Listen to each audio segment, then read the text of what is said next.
When confronted with anxiety, many people try breathing, meditation, or grounding exercises and still feel anxious.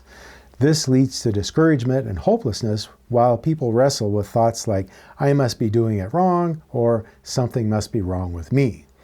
Anxiety tools sometimes fail, but not because you're doing them wrong, but because anxiety is a complex response and not all anxiety is the same.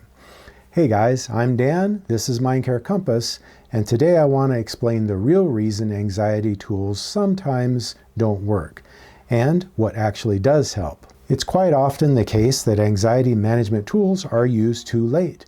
Most people wait until anxiety is already intense before stopping what they are doing and trying to employ some tool.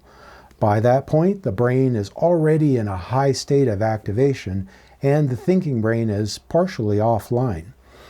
That means it's hard to recall exactly how to use the anxiety tool correctly, but it's even more so that it's like trying to push the water back into the dam versus plugging a leak before the dam breaks. Tools work best when used early at the first sign of activation. So that involves paying close attention to yourself to notice subtle things like tension in the shoulders, thoughts beginning to race, irritability, and shallow breathing. One client I worked with identified that there was a specific moment when she had this passing thought of a possible catastrophe. Something really random like, if I go to the store, my kids might die in a fire while I'm away. If she didn't stop immediately and practice some tools to distract herself from that fleeting thought, her imagination would grab that spark and build it up into a raging fire of fear. But if she did catch it and recognize it as just some meaningless seed for anxiety, then she could diffuse the bomb before it blew up. So, practice recognizing early anxiety signals and make use of tools sooner. The second mistake is using anxiety tools and expecting immediate relief. This is a bit like taking one guitar lesson and then expecting to play like a pro. Anxiety regulation is more like learning to play a musical instrument than flipping a switch. It's all about rewiring the brain, which requires repetition to accomplish it.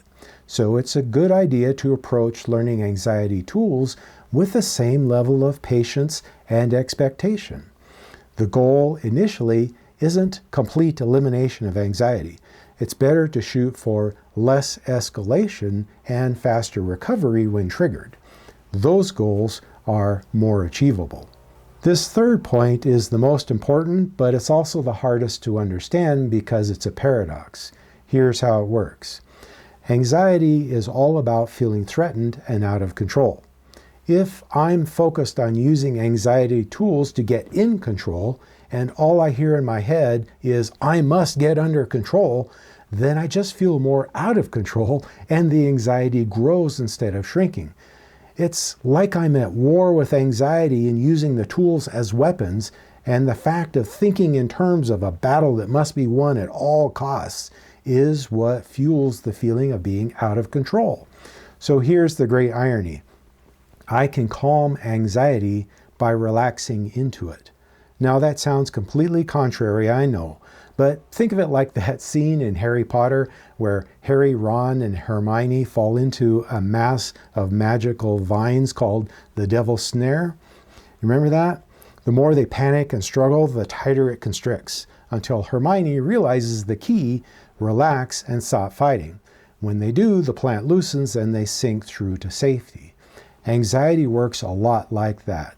The only way out of it is to stop fighting. And you can do that by remembering that you're not actually in danger.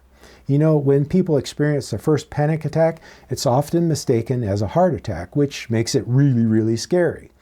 But after they've been thoroughly checked out by their doctor and told your heart is just fine, the next panic attack, they can reassure themselves that it's just a panic attack. I can't die from this. And it's not even really a threat. It's just uncomfortable for a little while. That shift in thinking is often enough to allow the deep breathing to kick in and resolve the panic attack. We calm anxiety by changing our relationship to it, by communicating safety to our brains rather than the need for control. The fourth point is that sometimes we use the wrong tool for the situation. Different anxiety states require different responses. For example, deep breathing is a great tool for managing panic attacks, but not as useful for excessive worry. In that case, it would be more effective to focus on what are the action steps I could take that would address the situation that I'm worried about.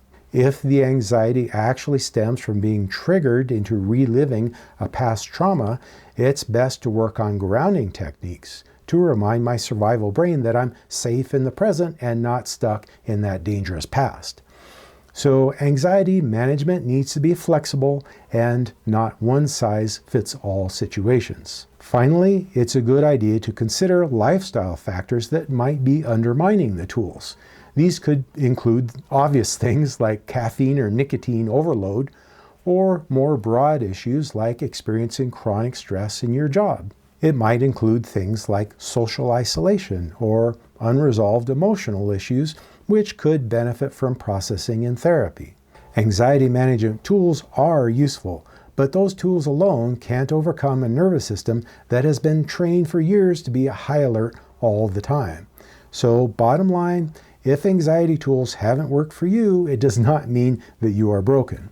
It might mean you need earlier intervention, repetition to increase effectiveness, different tools for different situations, and broader life adjustments. The good news is that anxiety is one of the most treatable of all disorders once we understand how it works. Thanks for watching. I'll see you next time. Take care.